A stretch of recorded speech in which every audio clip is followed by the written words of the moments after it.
Ngayon ang unang araw na magsisimula ang psychotherapy ko. Pagkatapos nito ay aalis kami para sa medical mission kaya't maaga akong nagpunta rito sa office ni Dr. Reyes. "Are you ready, Levi?" Malumanay na tanong niya sa akin. I smiled at her and nodded. Pinaupo niya ako sa isang komportabling upuan at pinasandal ako. "Please, make yourself comfortable," sabi niya habang inaayos ang pagkakahiga ko sa upuan. "So, what we're going to do is a cognitive therapy. This is just simple, Levi. You just have to tell me everything that bothers you, all of your worries, or you could also try telling me what exactly happened. So, close your eyes and relax. Just think of me as your friend." I followed what she said. I closed my eyes and relaxed myself. "Now, Levi, tell me, what are you afraid of?" Her words are like music to my ears. They're so calm and soft, but it doesn't change the fact that I'm here to tell everything I wanted to forget. What I'm afraid of? Talk, Levi. Please tell me what happened that night. As soon as she said those words, pictures of that freaking nightmare started to flash in my mind. I gasped because everything felt so real. "He's walking behind me," I whispered as I really felt someone walking behind me. I can hear his footsteps. My hands started to tremble from fear when he suddenly ran after me. "No, go away!" I shouted, but he grabbed me into the dark part of the road. "Wag!" I screamed when he started kissing my neck. Then he suddenly strangled me. Bumibigat ang paghinga ko at tila kaunti na lamang ay malalagutan na ako ng hininga. I kept gasping for air but I can't. It's painful and I felt like dying. "Levi." Napaayos ako ng upo at sumalubong sa akin ang nakakasilaw na liwanag. I was breathing heavily and until now, I can feel my chest tightening. My face is wet from crying and I saw Dr. Reyes' worried face. I still kept on gasping for air when she gave me nebulizer. "Calm yourself. Breathe in, breathe out," she instructed while holding my shoulders. I can't do this," I whispered while tears continued to stream down into my face. "I understand. I know you tried. You don't have to force yourself," she calmly said while rubbing my back. "I just want to say that don't be afraid to open up. I'm here to listen to you. We're going to fight this together. You are not alone, dear. You don't have to be afraid. You're safe. And whoever he is, he can't hurt you now," sabi niya. Her words somehow calms me. It calms me but it doesn't chase my fears away. Matapos ang session na iyon, ay wala sa sariling lumabas ako sa opisina niya. I didn't know it would affect me so much. Sumakay ako sa elevator habang tulala pa rin. Hanggang ngayon ay naiisip ko ang nangyari kanina. Kung paulit-ulit lang iyong mangyayari, ay ayoko na ulit mag-session. It's like a torture for me. It's like going back to places you never wanted to be. It's like watching your death over and over again. Nararamdaman ko ang pagbukas ng elevator pero hindi na ako nag-abala na tignan kung sino ang pumasok.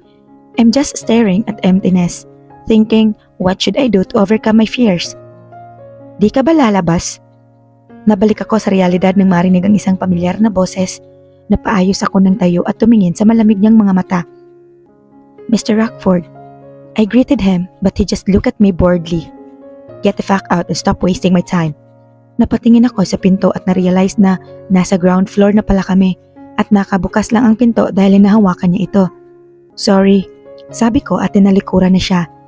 "That's right, Levi. Avoid him." Agad akong nagtungo sa nakapark na van sa labas ng ospital. Sila ang medical team para sa medical mission ng Rockford's Hospital. I tried to set aside everything and work like before. I won't let this trauma control my life. I smiled and approached them. "Hi." I greeted them nang makalapit ako. They all looked at me and smiled back. "You must be Levi," sabi ng isang babae habang nakangiti. She's beautiful. Maputi ang balat, shoulder length ang buhok, matangos ang ilong at mukhang mayaman. "Yes, I'm Levi Divine Sandria, intern." Pagpapakilala ko sa sarili ko. Ngumiti naman silang lima sa akin. "I'm Madison Scarlett. I'm nurse." Pakilala niya at nilahad pa niya ang kamay niya na agad ko namang tinanggap. "Riley Savannah, Beach, a pretty nurse." Nabigla naman ako sa sinabi niya. She looks so beachy. Mahaba ang pulang buhok nito na may pakulot sa dulo. Makapal ang makeup at naka-cutex ang kuko. I didn't know na pwede palang ganitong klaseng itsura sa ospital na ito. Don't mind her. Ganyan lang talaga siya magsalita but she's friendly naman. Sabi ni Madison. Tumango na lang ako at ngumiti sa kanya pero inirapan ako. Taray-taray, kala mo naman maganda. Well, medyo maganda naman siya. Mas maganda lang ako. Hi, I'm Samantha Genesis. Just call me Sam. Nurse din ako. Masiglang sabi niya. I smiled and waved at her. She looked so young and cute. Singkit ang mga mata niya at may bangs pa siya. I'm the doctor in charge. Travis Grayson. Nice meeting you, Levi. Napatingin naman ako sa sumunod na nagsalita at muntik nang malaglag ang panty ko sa kagwapuhan niya. Halatang mas matanda siya sa amin ng kaunti. Matangkad, maayos ang buhok, may dimples, maputi, matangos ang ilong at palangiti. In short, siya ang destiny ko. Char. Hi Doc. Bati ko sa kanya at ngumiti. Siyempre, may halo ng pa-cute yun. Malay mo, umubra. I'm Roman Parker, your driver. Muntik na akong matawa sa pangalan niyang akmang-akma sa trabaho niya. Call me Kuya Rom or Roman the Great. Sabi niya, medyo bata pa din siya at mukhang magkasing edad lang sila ni Dr. Travis. Okay Kuya Rom, sabi ko na ikinatawa naman nila. So, we are the Unit 1 of RH Medical Mission. I'm hoping na maging close tayong lahat at ibigay natin ang best natin.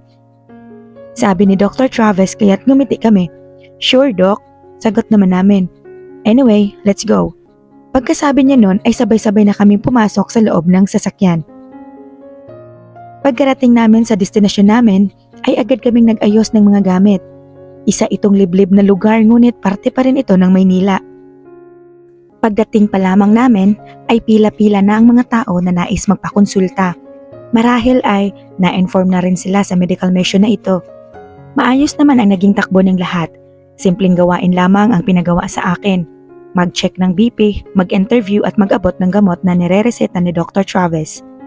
May mga minor surgeries din na ginagawa si Dr. Travis at nakaalalay naman sa kanya ang 3 nurse. Actually, feeling ko ay saling pusa lang ako rito eh. Kung hindi lang dahil sa buwisit na trauma na ito, ay nakikita ko rin ang pag-oopera ni Dr. Travis para naman malaman ko kung may laban ba siya kay Stephen. Nagtuloy-tuloy lang ang buong medical mission hanggang sa abuti na kami ng gabi at naubos na ang mga nagpapakonsulta. Damn, that was exhausting, sabi ni Dr. Travis habang inaayos ang mga gamit. Tumulong na rin akong mag-ayos at ibinalik sa sasakyan ang mga nagamit namin. Good job guys, sabi naman ni Madison habang nagbubuhat ng gamit papasok sa kotse. Ang susunod na medical mission natin ay sa Sabado so rest well guys. Napatingin naman ako kay Samantha. You mean, hindi ito araw-araw? Nagtatakang tanong ko.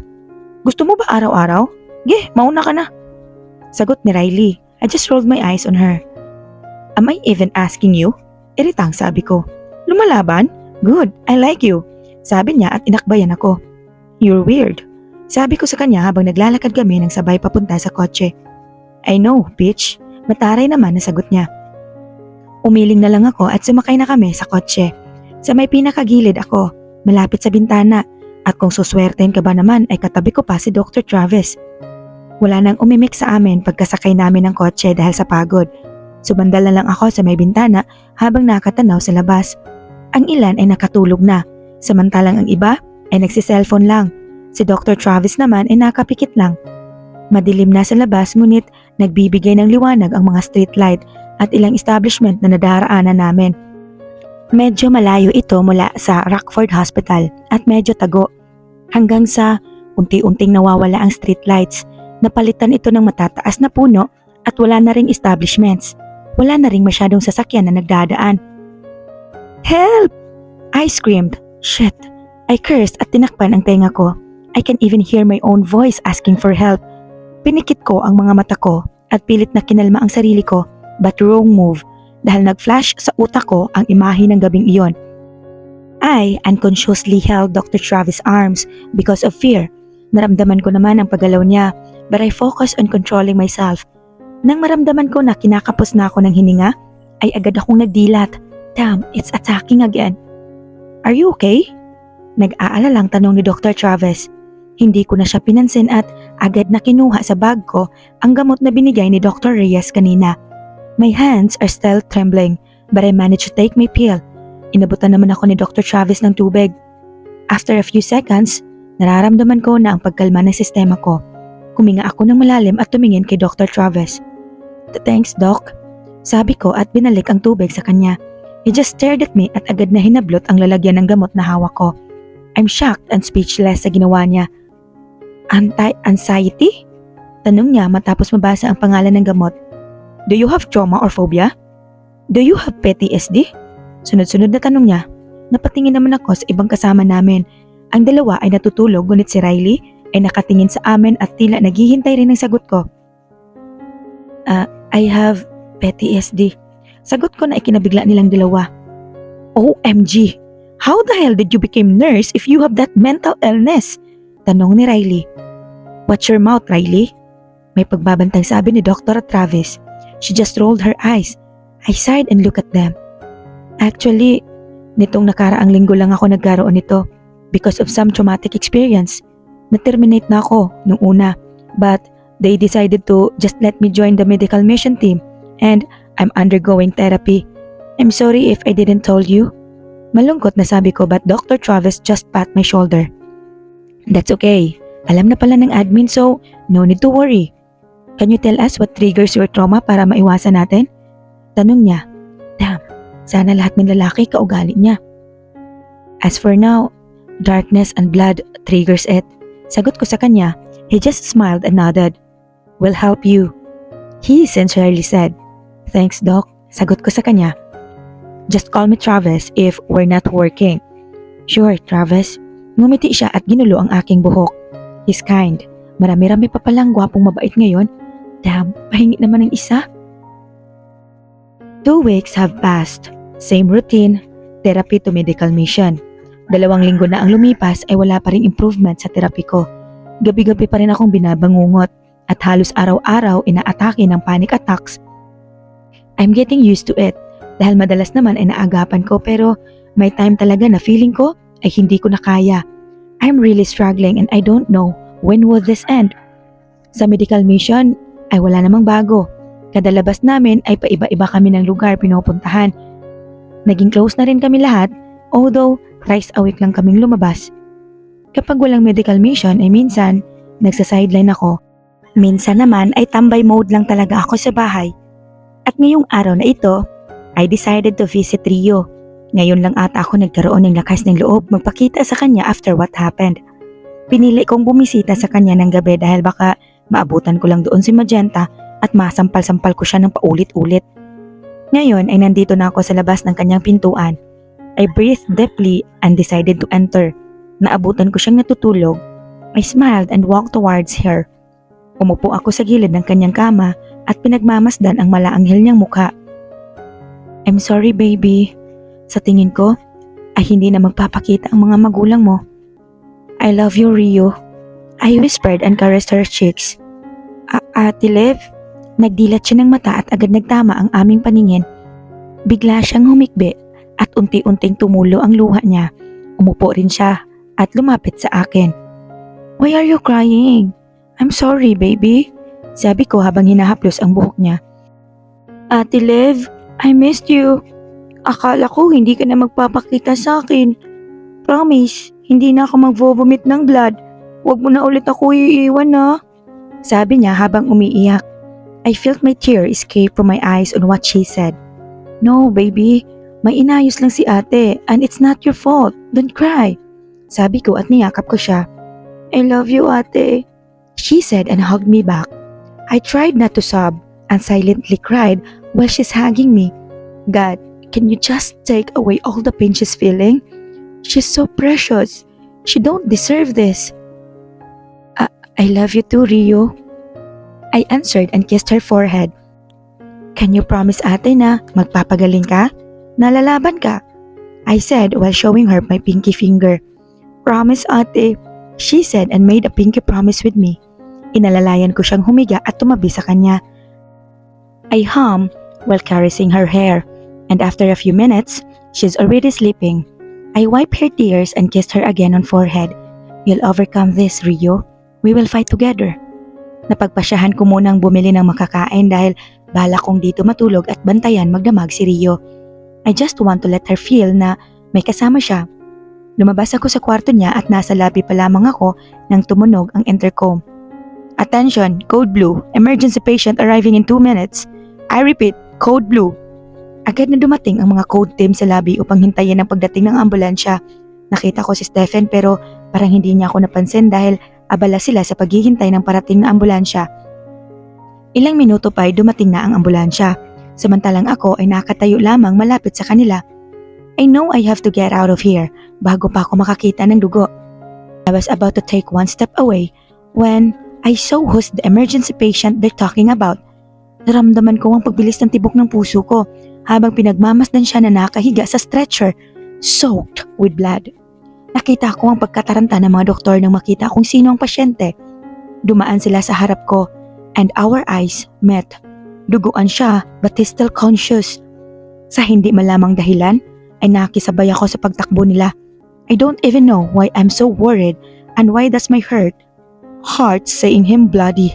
I didn't even know why my panic attack suddenly didn't attack me. Tuluyan na siyang pinasok sa loob ng operating room at nandito lang ako sa labas, parang tangang nakatayo at habang nakaharap sa pintuan. Levi? Napatingin ako sa likod ko dahil sa tumawag sa akin.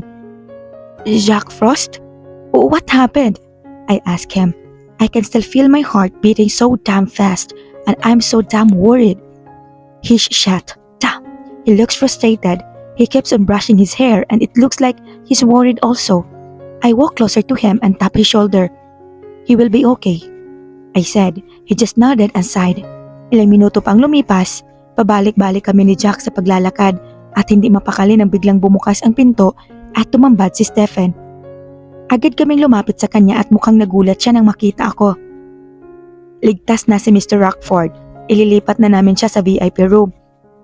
Sabi niya kaya't agad kaming nagkatinginan ni Jack at nakahinga ng maluwag. Thank God, I said and we hugged each other. Levi, I have to call someone. Maiwan na muna kita. Sabi ni Jack pagkakalas ng yakap namin. I smiled and nodded at him. So, what was that? Napatingin naman ako agad kay Stephen nang magsalita siya. Steph, ang galing mo talaga, I said and hugged him tight. Ako pa ba? Pagyayabang niya. I just smiled at him. Ikaw na talaga. Natatawang sabi ko sa kanya. So, care to explain bakit ka nandito? At bakit nagyakapan kayo nung sidekick ni Mr. Rockford? Are you even close? May bahid ng iritasyon sa boses niya. Nagsiselos ang best friend ko. Don't worry, ikaw lang best friend ko. Sabi ko at kinawit ang kamay sa kanya. Yeah, best friend. Bulong niya pero sapat para marinig ko. Ramdam ko na may iba siyang nais ipahiwatig pero hindi ko na pinansin pa. Kumain ka na ba? Tanong ko sa kanya. Hindi pa. Tara, libre kita. Ngumiti ako at agad siyang hinatak. Hulog ka talaga ng langit sa buhay ko, Stephen. Masayang sabi ko habang kinakaladkad siya patungo sa kantin. Nambola na naman. Siguro marami kang gusto ipalibre, no? Sabi niya habang tumatawa at naiiling. Hala, paano mo nalaman? Tanong ko na kunyari ay nabigla. Tumawa lamang siya at naglakad na patungo sa kantin. Nag-order na kami ng pagkain at siya ang nagbuhat ng mga pagkain. Umupo kami sa pinakadulong part ng kantin sa malapit sa aircon. By the way, gabi na, anong ginagawa mo rito? Tanong niya habang sinisimulang kainin ang pagkain niya. Binisita si Rio. Babantayan ko siya ngayong gabi. Sagot ko naman sa kanya. Tumango siya at tumingin sa akin. You really love her, don't you? Tanong niyang muli. I nodded at him and smiled. Can I ask you a question? Tanong ko sa kanya. Napatigil naman siya sa pagkain at tumango. Uminom muna ako ng tubig dahil feeling ko kinakabahan ako. What happened to Drevon? Tanong ko sa kanya. Gumunot ang noo niya at sumandal siya sa upuan. He crossed his arms and looked at me like he's so confused of my question. He has multiple gunshots. Kung hindi naagapan, ay maaari siyang mamatay. Sagot niya. Just the thought of him dying sends an unusual feeling in my chest. Now tell me, why are you so curious? Why are you there waiting for the result? And why the hell did he approach you when he checked the hospital? He's so serious at puno ng pagtataka ang mukha. Yung sinasabi niyang ina-approach ako ay yung hinintay namin siya sa entrance. I don't know Why am I suddenly got nervous on the way he asked those questions? He's like suspecting me in a crime I did. Can I tell him? Are you hiding something from me? Puno ng pagdududang tanong niya kaya't mabilis akong umiling. Kilala ko siya. Kapag ganito na ang tono na ginagamit niya ay siguradong galit na siya. Pag nagalit pa naman yan ay talagang iisnab ang beauty ko. I sighed deeply. Okay, sasabihin ko na. Sabi ko at uminom muna ng tubig. First, the reason why he approached me is that I did something for him nung hindi ko pa alam na CEO siya. He just want to pay me back and granted one request from me. Sabi ko sa kanya, ay gusto ko sana na mabalik sa serbisyo si Nurse Jane. After that, wala na kaming pinag-usapan. Hindi ko na sinabi sa kanya ang tunay na nangyari dahil nasa deal namin ni Dravo na hindi ko yun ipagsasabi. Ang susunod namin na pagkikita ay yung niligtas niya ako nung gabi na iyon. He's the one who saved me. He saved me again when I got in trouble at Emerald Hotel. He saved me twice at siya rin ang reason kung bakit nagkaroon ako ng opportunity na makabalik rito sa Rockford Hospital. He's just staring at me like absorbing every word I'm saying. I'm just very thankful to him. And seeing him like that makes me so damn worried. I don't know why but I'm kinda hurt when I saw him hurting. Malungkot na sabi ko habang pinaglalaruan ang cake na nasa platito. You like him? Muntik na akong mabulunan sa sarili kong laway sa sinabi niya. Tumingin ako sa kanya pero hindi man lang siya nakangiti. He's not joking. It's not even a question. It's a statement. Ano ka ba? Parang hindi mo ako kilala.